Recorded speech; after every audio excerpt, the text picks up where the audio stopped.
As women, we have so many feelings. We have many feelings at the same time, right? In one day, we feel mad, glad, sad, happy, excited, angry, in 5 minutes sometimes, right? And we do, right? And that is our superpower. Okay, that's our superpower. Now, there are many ways to classify feminine energy, and we're not going to dive into that today. It's funny because you're all of them. You're all of them. The healthy masculine thrives on respect and appreciation. What the feminine needs in order to emerge, step one, safety. If you don't feel safe, your feelings don't come out. And so whose job is it to provide us emotional safety? It's ours. That's where the healthy masculine comes in. Think of, if we again look at, and we can't not look at this, the energy of the planet. The energy of the planet at this time is very conducive to the emergence and the empowerment of the divine feminine. And you can see that in, look back at the last, let's say, decade, right? It's where we've started to see corporations place value on women in leadership, the Me Too movement, the Johnny Depp trial, if you will,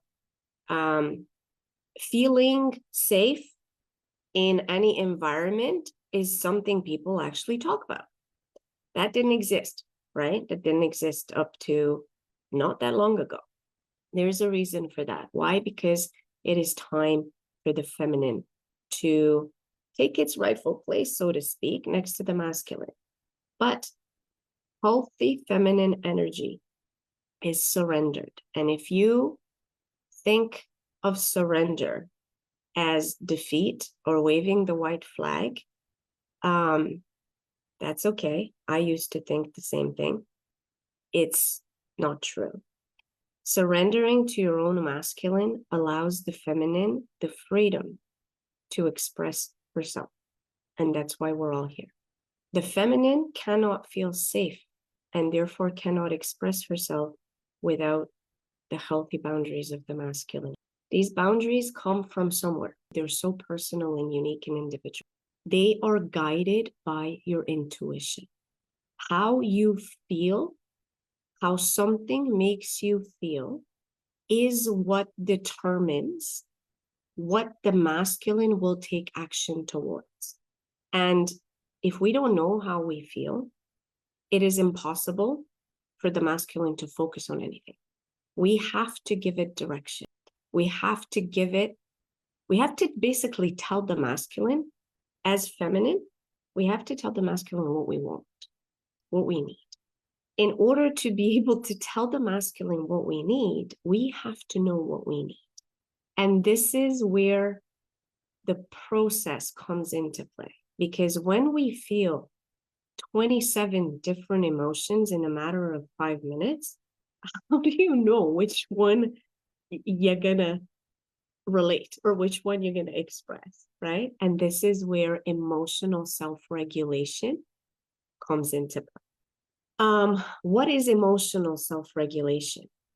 Emotional self-regulation is a tool that utilizes different states of your nervous system to help you identify how you feel easier.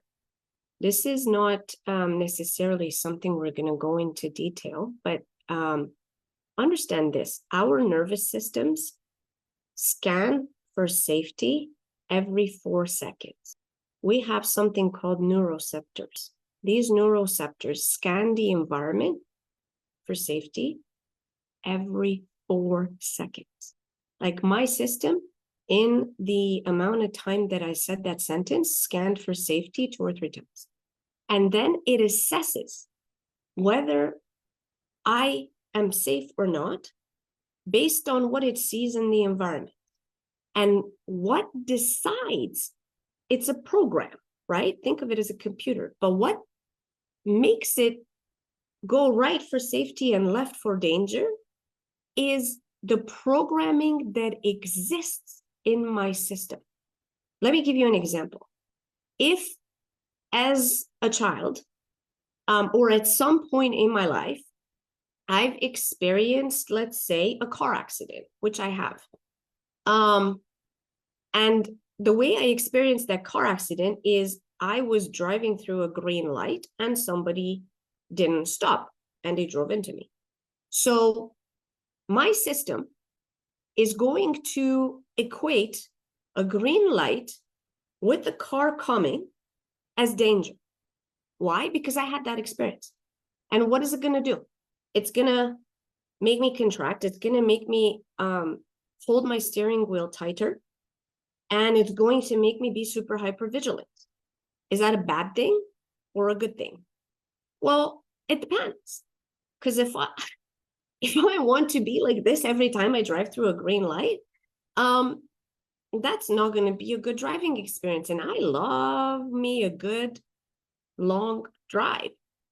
And so what I had to do was reprogram that from green lights with cars coming are dangerous to green lights with cars coming are safe. Because why? My past is not here to determine my future. My present is a result of my past, my present feelings. And so feeling fearful, feeling scared, feeling endangered when I see a green light and a car coming is a consequence of something that happened in the past. But that is my present experience. And why is it here? It's here so that I can, from a place of neutrality, take a breath, take a step back, and ask myself, is this helping me evolve? Is it helping me grow? Is it good for me? Do I like it? Well, no. Okay. So what do I do next? What do I want? I want to feel good when I drive through a green light. Cool. So what am I going to do next? I'm going to take some action in that direction. How? When I become aware, I'm going to stay aware because I know this. This is now focus. This is now my masculine energy, right? And I'm going to, okay, here comes a green light. I'm aware. Oh, I'm going to be aware. Here comes my fear. Hello, fear. And I'm going to say, okay, it's okay to be afraid, but guess what? It's safe. Haha. Look, gone through the green light, nothing happened. Accumulate evidence of the opposite. Is it enough to do that once? No. But if I'm being real with you, I probably did this for less than a week. And that was it. Gonzo, gone. So it is possible to shift our programming. Why is this relevant, you may ask? We're talking about feelings. Yes, because this is a very obvious example. And you might say, well, that's normal. That's natural. That was a traumatic experience. So it's normal to feel afraid or whatever. And it is. The question is, if I allow every single bad experience I've had in my life to determine how I feel in the present moment, well, where am I going to end up? Because guess what? We are wired to scan for safety, and we are not wired to scan for possibility. This is why we must take inspired action from an empowered masculine place to move in the direction of possibility instead of impossibility.